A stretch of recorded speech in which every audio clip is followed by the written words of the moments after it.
The Israeli army has been issuing repeated forced evacuation orders for parts of the capital. ቀድሞውንም እስራኤል ምን ልትል ትችላለች? የኢራንና የአሜሪካ ስምምነት የቀደመ ዓለም አቀፍ ስጋት ነበር። የሆነውም ይሄው የተፈራው ነው። ጠቅላይ ሚኒስትር ቤንያሚን ኔታንያሁ የኢራንን አሸባሪ ትጥቅ መምታታችንን እንቀጥላለን፣ ከደቡባዊ ሊባኖስ ጥልቅ ግዛት አንውጣም፣ ስጋታችን ሁሉ በእስራኤል ፖለቲካ ልክ እንወጣዋለን በአደባባይ ብለዋል። ፕሬዚዳንት ትራምፕ ተበሳጭተውባቸዋል። ኢራንም የሊባኖስን ጉዳይ እንደማትተው ትዝታለች። በዋይት ሀውስ የፕሬዚደንቶች ታሪክ ማን እንደ ሪፐብሊካኑ ትራምፕ የእስራኤል ወዳጅ ኔታንያሁ እንዳላሉ ዛሬ በውስጥ መስመር ከትራምፕ ጋር ዱላ ቀረሽ የስልክ ውይይትና ከመጋረጃው ጀርባ ለአደባባይ የማይበቃ ቃላት እስከመለዋወጥ ደርሰዋል። ድርድሩ ተጠናቆ ተፈረመ፣ ለዛውም በኤሌክትሮኒክስ ትራምፕ ቢሉም የኢራን አብዮታዊ ዘብ ኃይል ለየትኛውም ጥቃት ነቅቼ እየተጠባበቅኩ ነው ማለቱ የቴህራን ቀይ መስመር ዲሃ ደቡባዊ ቤይሩት ከስምምነቱ ቀደም ብሎ በእስራኤል ጦር መመታቱ ወትሮም የመካከለኛው ምስራቅ ፖለቲካ እንዲህ ነው ለማለት የሚያስደፍር ሆኖ ከሰሞኑ ተመዝግቧል። ምንም እንኳን በሊባኖስ ያለው የማዕቀፉ ይዘት ወደ ኋላ በእስራኤል አማካኝነት ሊጎተት እንደሚችል ግልጽ እየሆነ ቢሄድም ቴህራንና ዋሽንግተን በአንድ መድረክ እየሰሩ የአሜሪካ ፖለቲከኞች እስራኤልን ገፍተው ወደ ዳር ያስወጧታል ማለት ባይሆንም ኔታንያሁና ትራምፕ በዚህ ስምምነት እንዳልተግባቡ ግን እርግጠኛ መሆን ተችሏል። ስጋቶች በቤይሩት ፖለቲካ ውስጥ እያንዣበቡ ድርድሩን እየገፋው አሜሪካና ኢራን በተወሰነ መቀራረብ ውስጥ ሆነው ለመታኮስም እያሰቡ የሚል ትርጓሜ ያለው መሆኑን መረዳትም አያዳግተም።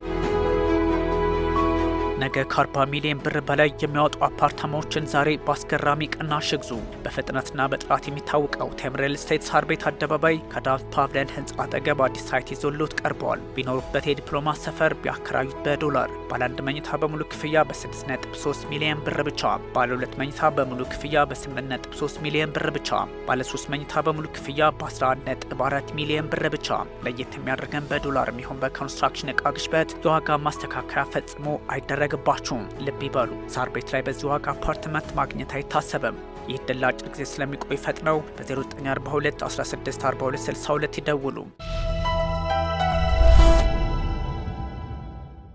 ግን አሜሪካና ኢራን ትልቁን መድረካቸውን የአቶሚክ ቦምብን ጉዳይ መነጋገር ይጀምራሉ። ምናልባትም በጎ አጋጣሚ ከተፈጠረ ኔታንያሁም ቢሆኑ እነ ሞጅታባ ሀመኔ ኒውክሌር ጦር መሳሪያ ካልታጠቁ ወደ ድርድሩ ለመምጣት ስለምን ይቸገራሉ የሚል ሀሳብም መውጣቱን ቀጥሏል።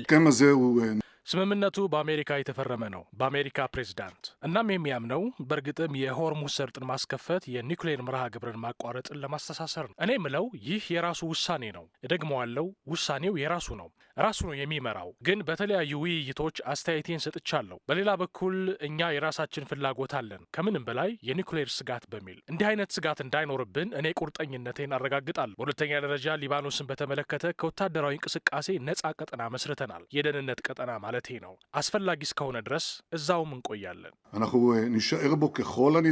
ከ1979 የኢራን አብዮት ወዲህ የመጀመሪያው አያቶላ ሩhollah ሆሜኒ ቴህራንን ዳግም ወሳኝ አገር አድርገው ከመሰረቱባት አንስቶ ለእስራኤል አደገኛ ጠላት ሆና ተመዝግባለች። ጠቅላይ ሚኒስትር ቤንያሚን ኔታንያሁም ቢሆኑ ላለፉት 47 ዓመታት ዋነኛዋ ጠላታችን ይሏታል። አያቶላዎቹን በምላሹ እስራኤል መጥፋት ያለባት አደገኛ የኢራን ጠላት በመካከለኛው ምስራቅ በሚል ፈርጇታል። ይህ አደገኛ አካሄድ አሁንም ቢሆን መልኩን እየለወጠ ሊቀጥል እንደሚችል ማሳያዎቹ የበዙ፣ ለስምምነት ከመቅረብ ይልቅ ሚሳኤል ወደ መወራወሩ ያዘነበለ ወታደራዊ አካሄድን ይመርጣሉ። ቴህራንና ዋሽንግተን በታሪካቸው አድርገውት በማያውቁት ደረጃ የቀረበ ዲፕሎማሲ ላይ ሆነው ጠቅላይ ሚኒስትር ቤንያሚን ኔታንያሁ በምንም አይነት ስምምነት ይሁን እኛም ከደቡባዊ ሊባኖስ አንወጣም በሚል መሞገዳቸው የተፈራው ራሱን በታሪክ ሂደት ይደግማል ነው ጉዳዩ። ዋሽንግተንና ቴህራን ስምምነት ላይ ያደረሳቸውን ውል ቢያስሩም እስራኤል በሊባኖስና ሶሪያ ግዛት ማስፋቷን እንደምትቀጥልም አሁን አረጋግጣለች። ኔታንያሁ ጋዜጣዊ መግለጫ ከስምምነቱ ከሰዓታት በኋላ ሲሰጡ ጦራችን 570 ስኩዌር ኪሎ ሜትር ሊባኖስ ውስጥ ከያዘው ግዛት አይወጣም በሚል በግልጽ አስቀምጠዋል። በመጀመሪያው ዙር ስምምነት ቁልፉ ጉዳይ እንደ ሁኔታው ጦርነቱን መቋጨት ነው።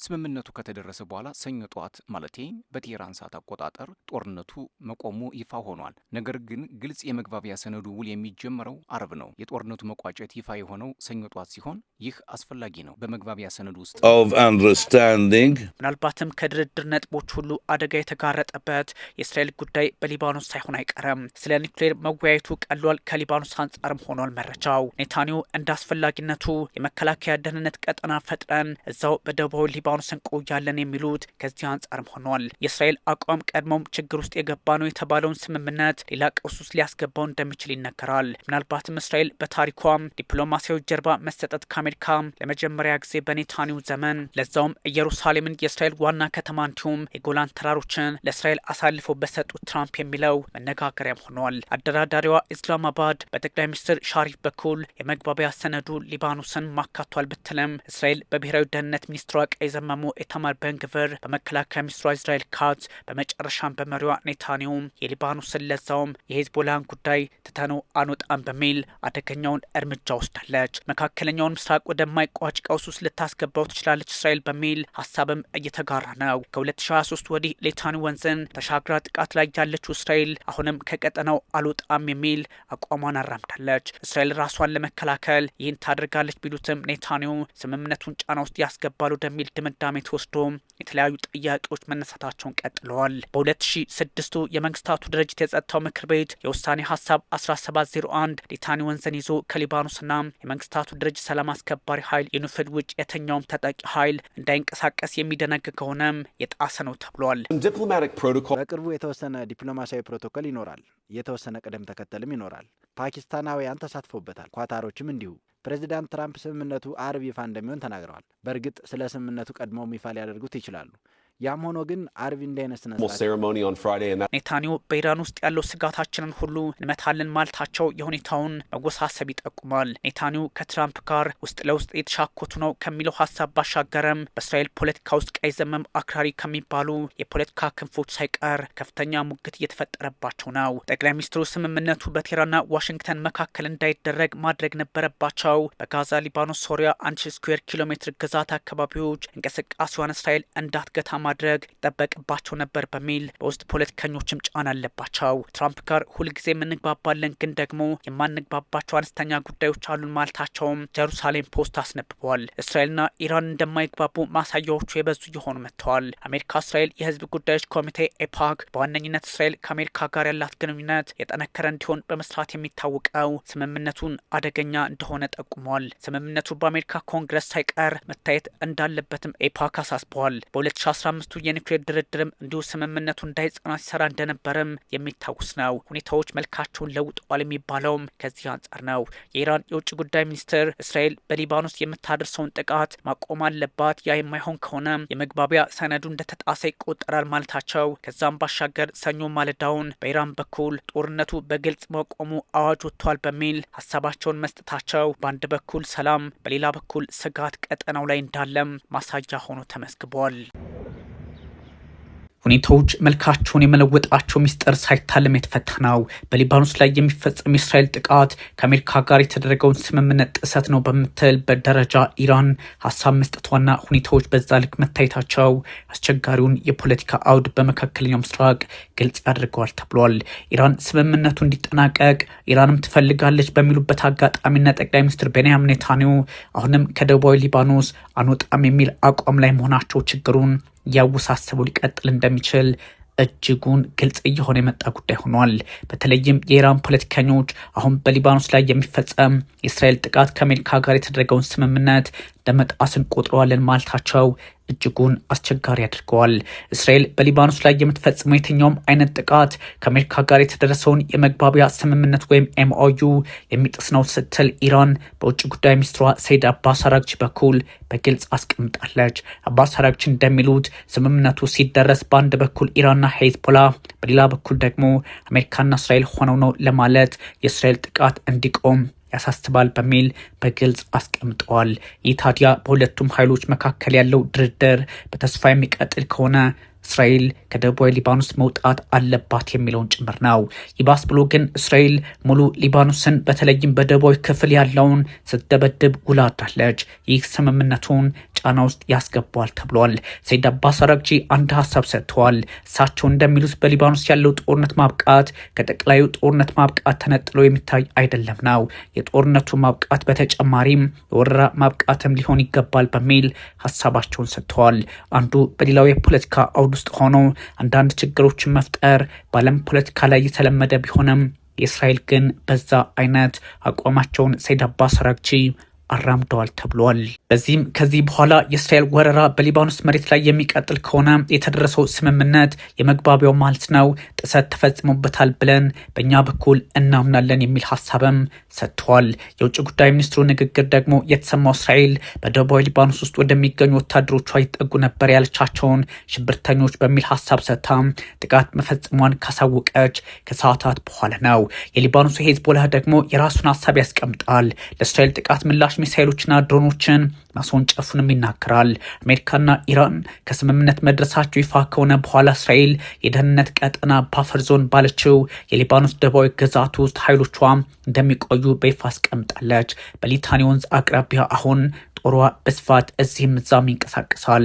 በርካታ የእስራኤል መንግስት ባለስልጣናት በአሜሪካና በኢራን መካከል የተደረሰውን የመግባቢያ ስምምነት እያወገዙት ይገኛልና ጉዳዩ እጅግ ፈታኝ ሊሆን እንደሚችል ሳይታለም የተፈታ ነው ተብሏል። የኢራን ጦርነት የሚያስቆመው ስምምነት እንደተፈረመ ፕሬዚዳንት ዶናልድ ትራምፕ ባስቀመጡበት አጋጣሚ የኢራን ፖለቲከኞች ደግሞ የራሳቸውን የፖለቲካ መነጽር በመጠቀም አስቸጋሪ የፖለቲካ አውድ መፍጠራቸው ይህ ስምምነት አደጋ ውስጥ ሊገባ እንደሚችል ጠቋሚ ያደርገዋል ተብሏል።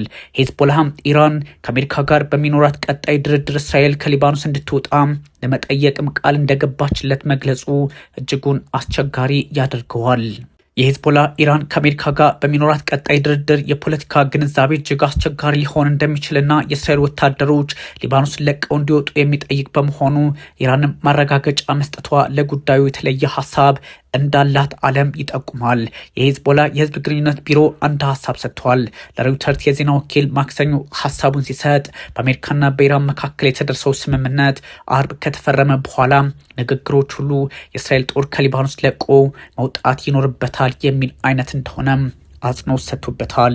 ቴህራን በዚህ ልክ ለሄዝቦላ ማረጋገጫ ሰጥታለታለች። ቡድኑ የተለያዩ ሀሳቦችን በማጠቃለል ፖለቲካውን አካሄዱን ወይም ደግሞ አስቸጋሪ ሁኔታዎችን መፍትሄ ለመስጠት የተለየ የፖለቲካ አረማመድ እንደሚያስፈልገው ያስቀምጣልና ሁኔታዎችን በዚህ ልክ እኛ መፍትሄ እንስጥ የሚል አቋምንም በስፋት አራምዷል ተብሏል።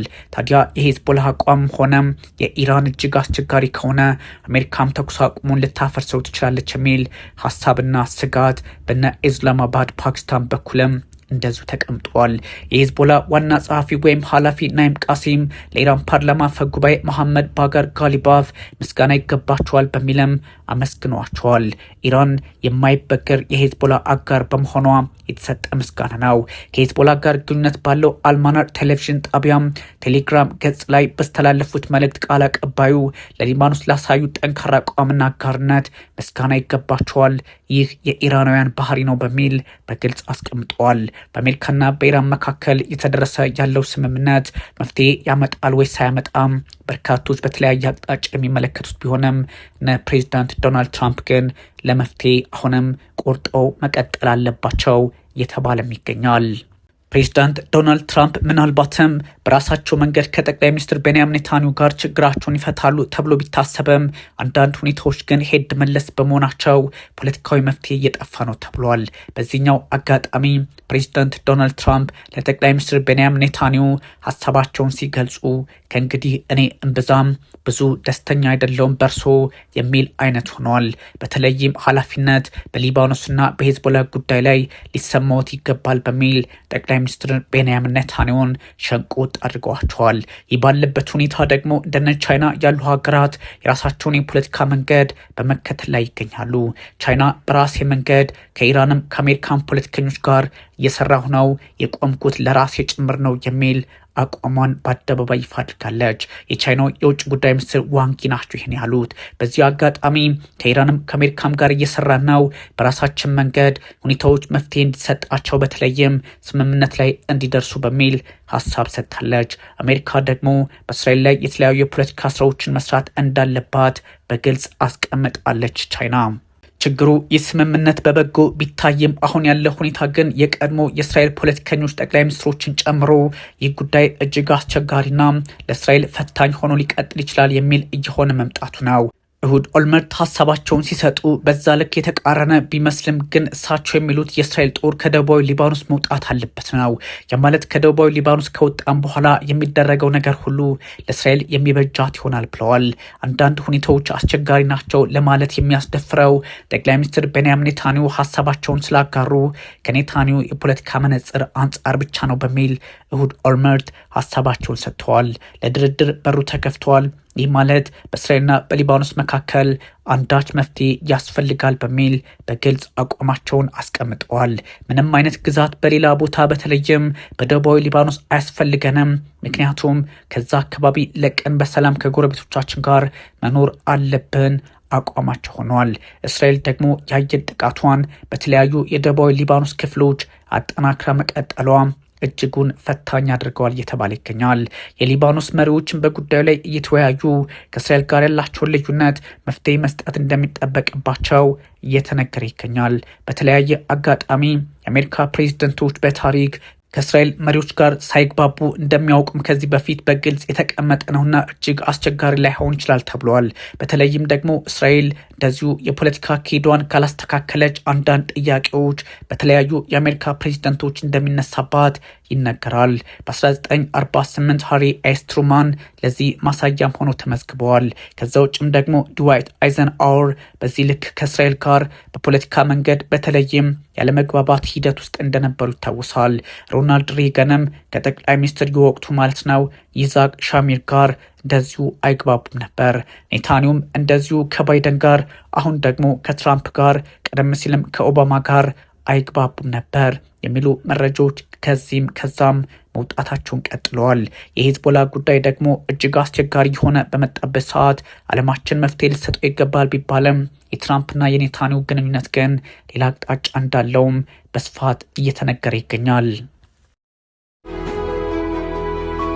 ነገ ከ40 ሚሊዮን ብር በላይ የሚያወጡ አፓርታማዎችን ዛሬ በአስገራሚ ቅናሽ ግዙ።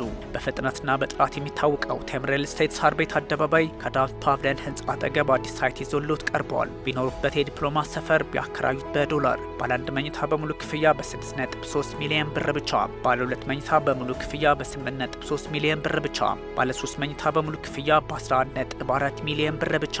ለየት የሚያደርገን በዶላር የሚሆን በኮንስትራክሽን እቃ ግሽበት የዋጋ ማስተካከያ ፈጽሞ አይደረግም ባችሁም ልብ ይበሉ። ሳር ቤት ላይ በዚህ ዋጋ አፓርትመንት ማግኘት አይታሰብም። ይህ ድል አጭር ጊዜ ስለሚቆይ ፈጥነው በ0942 164262 ይደውሉ።